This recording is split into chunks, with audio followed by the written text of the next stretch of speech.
Hey guys, Shanna here. Welcome. My channel is all about finding joy while living on the autoimmune protocol. I'm so glad to have you here. So today I'm going to be talking about what I wish I knew when I started the autoimmune protocol. So I shared last week how I started the autoimmune protocol. This week I'm going to share what I wish I had known. So the first thing I wish I had known is that I am not alone. I had no idea there were so many people on the autoimmune protocol, that there are so many resources for the AIP, and that there's this whole community online. Also, there are AIP meetup groups that you can find. So there's a whole AIP community. I had no idea when I started. I thought I was the only one in the world who ate this way. Well, obviously I didn't think I was the only one in the world because I had a paper telling me what to eat, so somebody wrote the paper, but I pretty much felt alone. I didn't know anybody in my real life that, and I wasn't on social media at the time, and I didn't know anybody who was on AIP, so I would have loved to have known I was not alone. I will link below to an AIP community page that will help you out with AIP bloggers, and then if you're on social media, you can search like hashtags like AIP, Totes AIP, Autoimmune Protocol. There's tons of resources online. So next, I wish I had known the importance of communication and the autoimmune protocol. So I kind of learned the hard way that it's so important to communicate with loved ones and with friends and let them know, like, hey, this is what's going on in my life, and this is how I eat, and you know, these are my boundaries, and this is what I do. You know, in the beginning for me, I was embarrassed about the way I ate. I didn't want attention. I didn't want, you know, I didn't want to be different in that way. And so I also wish I had known that it's okay to be different, that it's okay that my body's different, and that it's okay that this is the way that I need to eat so that I can feel the best that I can, so that I can be the woman I want to be, the mom I want to be, the wife I want to be. So that I can travel and I can dream. Like, all those things are beautiful things, and the AIP got me from my rock bottom to where I am now. So I'm all about like celebrating it, like no shame, no embarrassment. This is how I eat. It's beautiful. It works for me. I know it's not for everybody, obviously, but I wish I had known that to communicate with loved ones and with family members, especially for holidays and parties and get-togethers and traveling, and just kind of let them know what was going on and set boundaries, and just keeping in mind that they love me, they support me. Your family and your friends love you, and they support you, and they want to support you. They may not know how.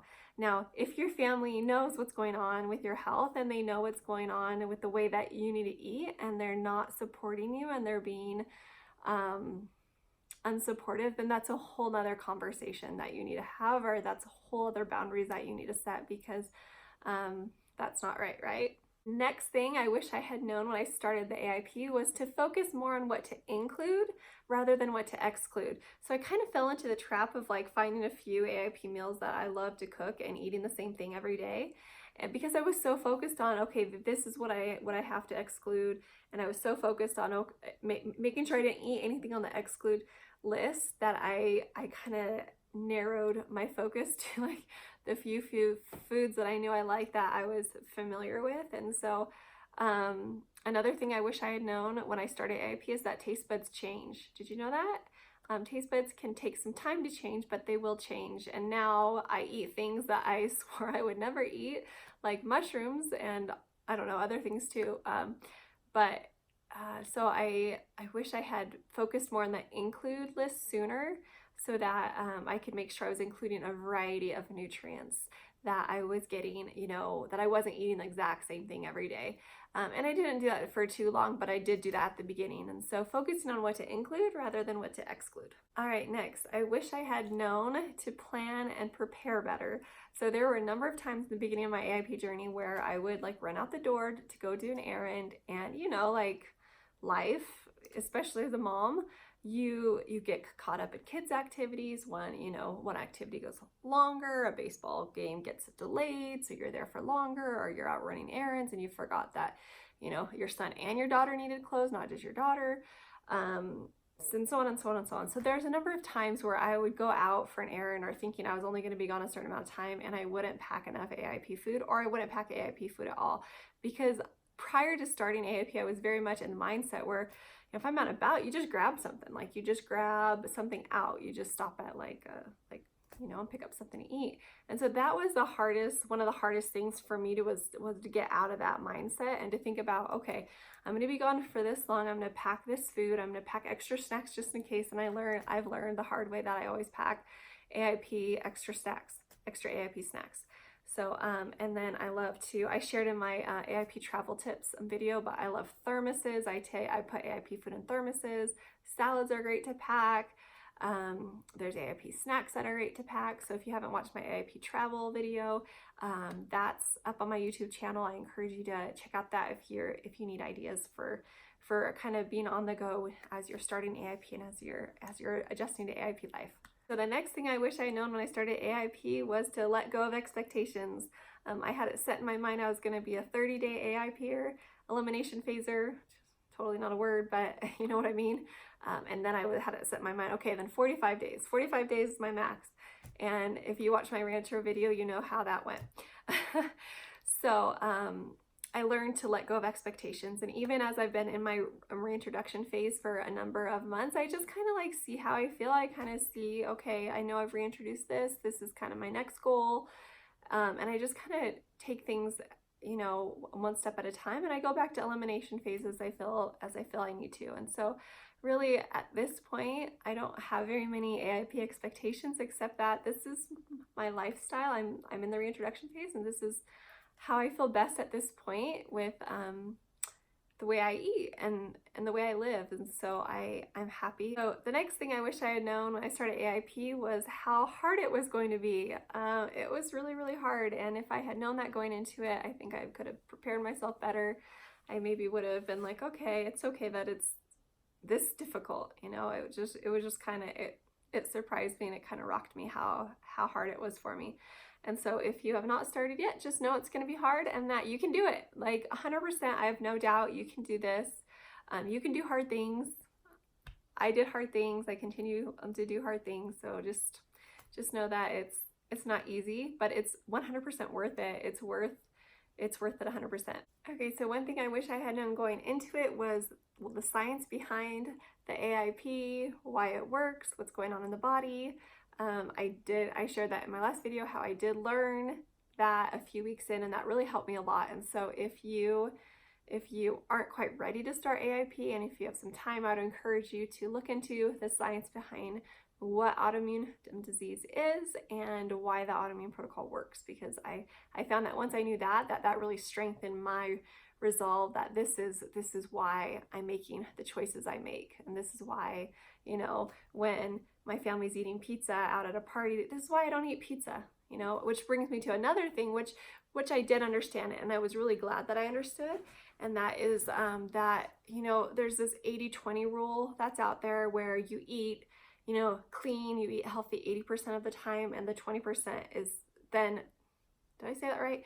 You eat clean, you eat healthy 80% of the time, and the remaining 20% of the time, it's like a free-for-all. Like you just eat whatever you want. Like it's kind of like a cheat meal, cheat day type of mentality, which prior to autoimmune protocol, I was all about the cheat days. Like Friday was my cheat day.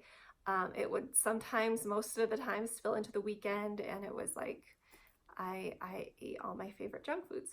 So anyway, I did know going into the AIP that, and I was sick enough that I was desperate to feel better. And so I did know going into AIP that the 80-20 thing does not work with AIP. Like the elimination phase needs to be elimination phase for at least 30 days. Like even if you transition into it, you need time with all of the eliminated foods.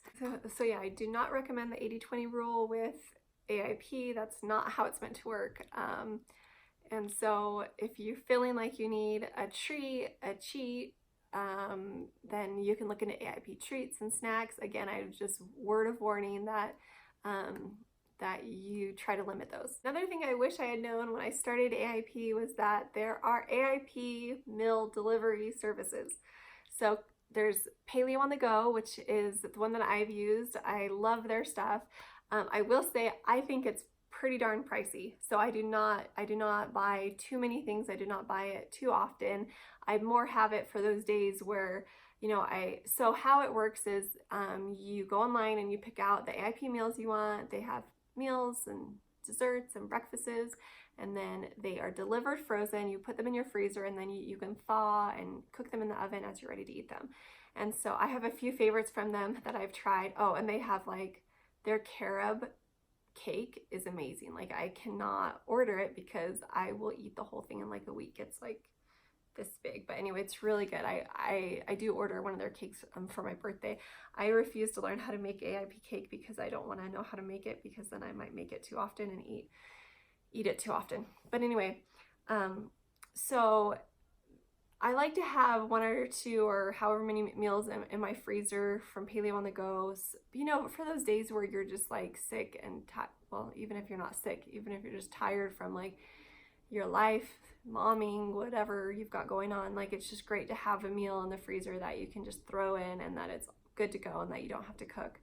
You could just freeze meals and put them in the freezer, meals that you've cooked too. If you do want to order Paleo on the go, you can use the code Shanna, SHANNA, for a discount. I'll link it below. So that's an option that I didn't know about. And lastly, I would just encourage you, if you're starting AIP or if you're on the AIP, just don't be afraid to just make your AIP journey your own. It doesn't have to look like anybody else's. It doesn't have to look like mine or whoever else that that's on the AIP.